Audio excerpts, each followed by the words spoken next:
Our next speaker, ladies and gentlemen, is Captain Rado Antolovic.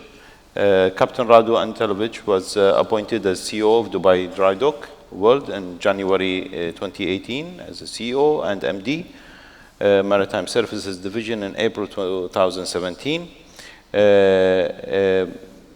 And CEO of P&O Maritime in June 2013, with a career spanning 4 decades across leading port and maritime industries.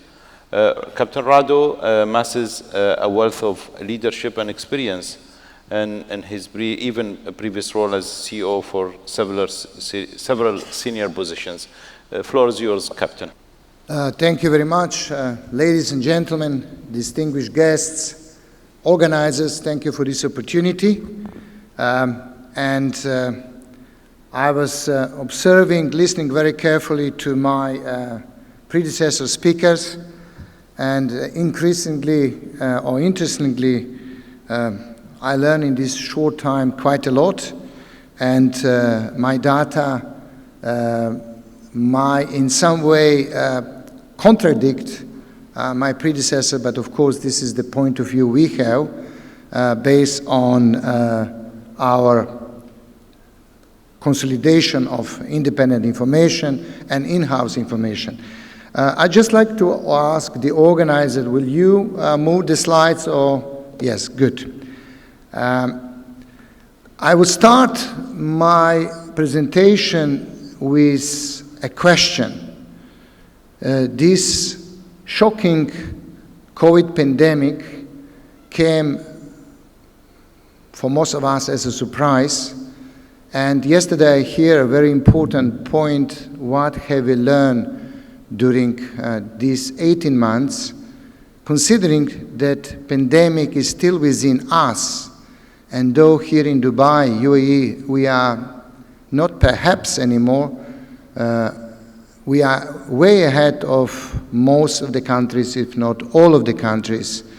I would call it almost a safe haven, but this safe haven didn't come with a surprise, but it came with a fast action, prompt action, a very good strategic decision, and of course a timely decision. Today in UAE, most, if not almost all, people are vaccinated, and this had provided the ground for very fast recovery and actually the growth which we are experiencing. But what have we learned? I heard today somebody saying, and I still hear saying, back to the norm. What is the norm? In a matter of few months, we crumbled.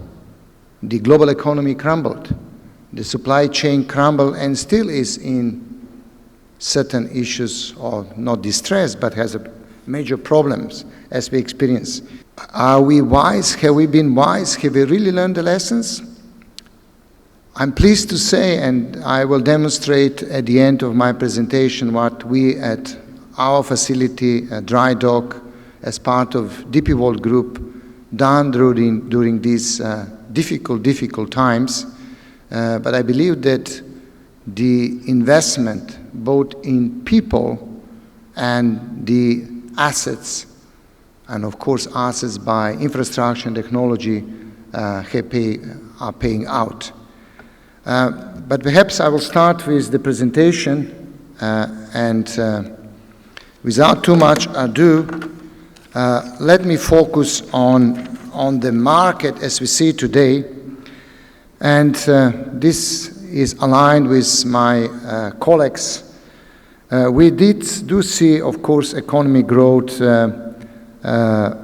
substantially recovered.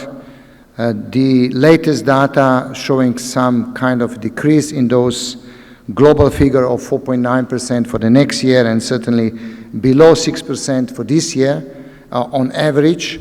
And we see some signs, actually not signs, there certainly is an inflation. Depend what how you prescribe yourself to which side. I believe that controlled inflation is good for economy, controlled inflation, but we certainly see a very robust recovery.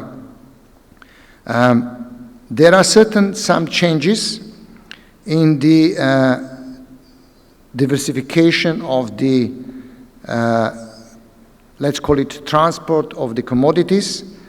We heard from what's happening in India. India is certainly becoming a major market, not as big as China is yet, but a very major market. There is no doubt that UAE is the major trading hub and actually is becoming even stronger. As I mentioned before, call it safe haven, but it's much more than a safe haven. It's a combination of know-how, combination of infrastructure, combination of location, strategic positioning, and everything else, which actually today we experience here. We can gather, we can afford to have face-to-face this kind of conference. Again, the reserves, the Middle East holds 50% of the world's proven reserves and 40% of the gas, which certainly put it in a stronghold position. But we also see diversification, and more the petrochemical industry is investing in that, and we see a lot of investment of that coming to the Middle East and the Asian Pacific region. I'm not going to repeat, this is just a snapshot of the growth projects. This is done, the latest official data in July. We are now in November. Of course, I mentioned that this percentage has slightly diminished, but still substantial growth, and obviously the 2021 saw almost full recovery, 2019, but we see 2022 will be impaired, if not more than 2019, economy-wise. This is a snapshot of our general bookings at the shipyard. Why is this important for us? Because it shows us the segment of repair and maintenance which we do in different fleet segment, and we see that the tanker fleet and not just tanker, but very large crude carriers, ultra-large crude carriers, including LNG vessels, are rather steady. And though the figures for 2021 are only January to October, we see that around 55 strong plus percentage repair and maintenance is continuing in this segment. But I do subscribe what my colleagues are saying, that the demand for repair and maintenance is becoming more and more under control, more and more demanding in quality, time, and of course also competitive advantage. I try to analyze the market in, let's call it short, medium term, how we see it, and the long term, to understand how we're going to position ourselves, and that actually happened even prior to the crisis and during the crisis of implementation, which I will touch the ground at the end of my presentation. I would like to say that we do see the continuation of the hydrocarbons going forward in these 5 years. I'm not going to touch here the freight rates, and there are many issues behind that the freight rates have not recovered, as most of the freight rates are recovering in different segments. We certainly see coming online number of tankers, new build tankers, but we unfortunately didn't see the scrapping of old one as much as one would forecast or one wish to see in order to have the balance of the demand and supply. And maybe that is one of the reasons which is driving the rates rather low, considering that the oil prices are hitting $80, and actually prediction is that they will grow, and also the production is hitting 100 million barrels per day, during the September-October figures, and appears this is going to be continuing in 2022. But we see a segment of LNG tankers growing way ahead of any others by around 6 to 7%, and there are some other areas which are certainly affecting this growth, and my see in the long-term effect, and that is the regional security. Though I see this is very much the pipelines isolated to the region, which the trade, global trade, will not be much affected by moving the commodities. In summary, to capture this, I would state, if I may say state, that the Gulf producer will continue to be a major source of global supply. Of course, we also see Russia, hopefully politically embargo will be lifted, and we will see there as another drive in these commodities, much bigger than to date, though they are trading very strongly with China. We also see that though I hear the figures of new orders is kind of slowing down in the dirty tankers to 1% from 2 to 3%, but online they're coming to 44 new crude oil tankers, which is quite substantially numbers. And we see certainly that the oil companies are fast adapting to the needs of environment and also diversifying to other segments like LNG. And that is confirmed by my predecessor speakers. The long-term picture beyond 5 years is actually not confusing, and as I said before, a crisis like COVID pandemic can turn everything upside down in a matter of weeks, if not days, and certainly the one who is the most resilient, the one who is the most prepared and making fast decision can survive.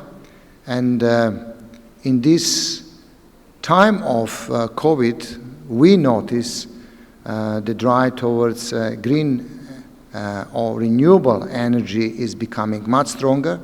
We also notice that innovation technology is moving much faster than prior to the crisis, and those signs are very good. We also saw a sign of something which comes to the shock to most of us, but unfortunately with the time is fast forgotten. If you remember the skies, I actually remember the photo of Hong Kong. During this crisis, how after perhaps 25 years, and I used to live in Hong Kong twice prior, or early 90s and late 2000, and the smoke, we couldn't see any more stars. And during this pandemic, especially the first 9 months when the energy consumption has dropped down substantially, and I'm referring to the traffic, you could again see the skies, you can again breathe the air, and in very short time, due to the substantial reduction of energy consumption, the one with CO2, which affect our globe, we saw difference. We saw certainly, even in Dubai we saw the difference in oceans and roads and so on. But of course, to sustain the economy, energy is important, and we see in this coming medium to long term and more emphasis on the renewable energy, not only in consumption but already in production. The technology is available, the technology is evolving fast, and I do believe that we will see substantial changes in production of this much required energy source. Alternative fuels are certainly available, and they are more and more used and becoming more sophisticated. We see not resurrection, but more and more electric cars, which just 10 years ago we were very skeptic about that, but technology is also moving very fast in that direction. We see other alternative energy. We at shipyards are leader in conversion boxes, converting from the windmill energy, for example, into the high voltage, which produce zero CO2 emission. That is certainly moving very fast, and more orders for those kind of energy solutions, triggered with the wind and electric solar and hybrids.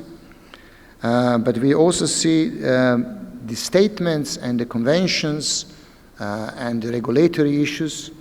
We here at Dubai are looking and align us as Drydocks, being in the heart of Dubai, to the 2050, together with DP World as our owner, zero CO2 emissions. Many companies, and we heard today, ADNOC have a same approach. This is not a statement. We are heavily investing not just in technology, but also in awareness of people, and that is spread well across all institutions, and of course educating the new generations and taking opportunities of all of us at every moment of our life to reduce the CO2 emissions, and of course to focus on the renewable energy and renewable materials is very important. On the right side of this, I'm sorry for a very compact slide.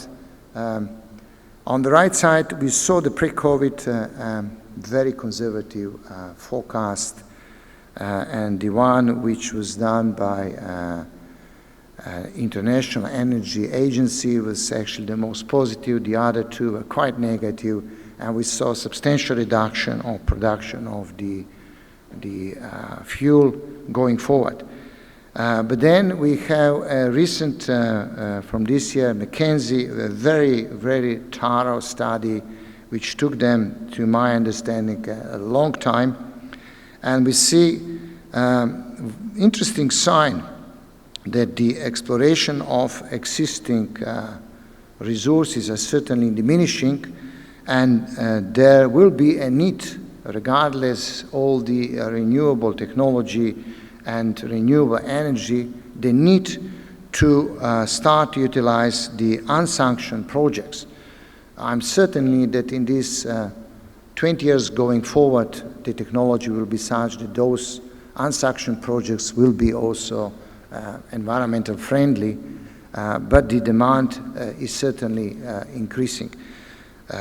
These are their official numbers. I'm not necessarily supporting that, but I'm sharing this with you, and we are aligning to that. This is something which we had consolidated from the market and various sources, but I would like now to, as the end of my presentation, focus on Drydocks per se and our shareholders, DP World, as one of the leading transport enabler, not just a port operator, and we are part of the chain. As you know, the vessels are built in the shipyards, the vessels going through the beauticians, through repair and maintenance, or major surgery, through the overhaul, and then of course by the convention soon vessel will be dying in the shipyards or specialized facility, no longer be dumped on the beach, which is to impact the environment. And we are part of the chain. I'm not going to highlight all these 8 elements, but rather focus of what is our strategy, and the strategy which I'm referring is well adjusted to the companies who are our clients, existing and potential, but also to align to the Dubai, UAE, and a global drive to zero CO2 emission. When we are talking about the assets, we all talk about people, but I will be very specific. When we talk about people, we talk about not just training, but we talk about awareness, we talk about retaining the knowledge, the skills, upgrading the skills, the people to be able to be multi-skilled in all dimensions, in vertical and horizontal, bringing the technology, adjusting the technology to be friendly for the people to be using, looking about opportunity to have the footprint, global footprint without heavy investment, which means moving people to provide services to our clients as global offshore services, wherever that is needed with the 3D and 4D technology. So preparing the vessels to come and do repair and maintenance or any other level of services prior they hit the shipyard. Of course, during the COVID, we all learned that being online and not meet people is critical for survival, and that technology has actually exploded in these 18 months and will continue to be. Though I call myself a very adapted to new technology, but I still believe that there are certain elements of social need to meet face-to-face. That gives you a slightly different dimensions and almost difficult to replace, but time will tell. We also have adjusted our infrastructure and invested substantial amount of money and continue to investing to diversify, which means that we can provide any kind of services, including water ballast treatment plant and scrubbers, open, closed scrubbers, change of the engine from the standard to LNG. We are a partner with MAN, providing to jointly their services, but open to any other technology. We can handle LNG tankers on emergency basis in our shipyards. We had implemented and continue implementing a new technology platform, and of course expanding our capacity with bringing a robotic facility, which will be less labor intensity. But throughout of this, we are focusing on our safety, we are focusing on our environment. I already mentioned 2050 zero emissions. We are implementing all kinds of standards and practices and systems progressively to come to that target. And of course, we are also have diversified and enter into a new segment. Globally, we open a joint venture 2 minutes, in Captain. Montenegro. And at the end, I'm actually very pleased to be the CEO of such a shipyard, part of DP World in the center of Dubai, UAE, and moving together into the direction which will provide the facility fully aligned with the environment-friendly and renewable energy, and provide A to Z scope of services, which is already providing to our clients. This is my last slide without explaining it. It is certainly a historic facility, and still today, in some aspect, the largest facility for the scope of services we are providing. Thank you very much.